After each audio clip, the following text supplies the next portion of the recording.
বিশ্বের বিভিন্ন দেশের পর্যটকদের আকৃষ্ট করতে নানামুখী উদ্যোগ নিচ্ছে সৌদি আরব। তারই অংশ হিসেবে প্যাকেজ ভিসা নামের নতুন এক ব্যবস্থা চালু করেছে দেশটি। প্রাথমিক পর্যায়ে এই বিশেষ প্যাকেজ ও ইলেকট্রনিক ট্যুরিস্ট ভিসার জন্য নির্বাচিত করা হয়েছে বাংলাদেশ সহ 7টি দেশ।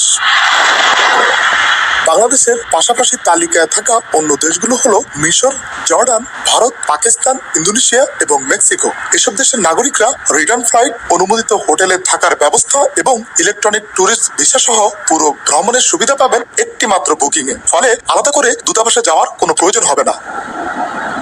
সৌদি মন্ত্রণালয় জানিয়েছে, প্যাকেজ ভিসা বুকিং এর অর্থ পরিশোধের 48 ঘন্টার মধ্যে ইলেকট্রনিক ভাবে এই ভিসা ইস্যু করা হবে। ভ্রমণকারীরা অনুমোদিত এজেন্সির মাধ্যমে বুকিং করার পর ইমেলে তাদের ভিসা, ভ্রমণ বীমা এবং প্রয়োজনীয় কাগজপত্র পেয়ে যাবেন। 3 মাস মেয়াদী এই ভিসার আওতায় সর্বনিম্ন 2 দিন থেকে সর্বোচ্চ 88 দিন পর্যন্ত সৌদিতে থাকার অনুমতি মিলবে।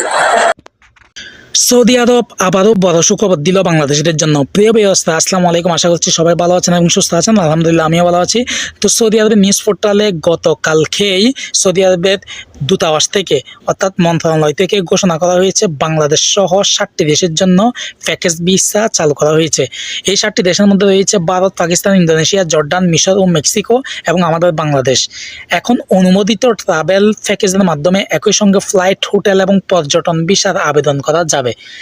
এর ফলে পুরো প্রক্রিয়া হবে আরও সহজ, দ্রুত এবং ঝামেলামুক্ত। আপনারা যে কোনো একটা এজেন্সির মাধ্যমে এই প্রসেসিংটা সম্পূর্ণ করতে পারবেন। তবে এক্ষেত্রে কোনো দূতাবাসের ঝামেলা আপনাদের থেকে মাথায় নিতে হবে না। কারণটা হচ্ছে সৌদি সরকার এমনভাবে এটাকে প্রসেসিং করেছেন যাতে করে যে কোনো নাগরিকের জন্য, অর্থাৎ যে দেশগুলোকে সম্বোধন করা হয়েছে সেসব দেশের নাগরিকরা সর্বনিম্ন 2 থেকে সর্বোচ্চ 88 দিন পর্যন্ত এই ভিসার মাধ্যমে সৌদি আরবে অবস্থান করতে পারবেন।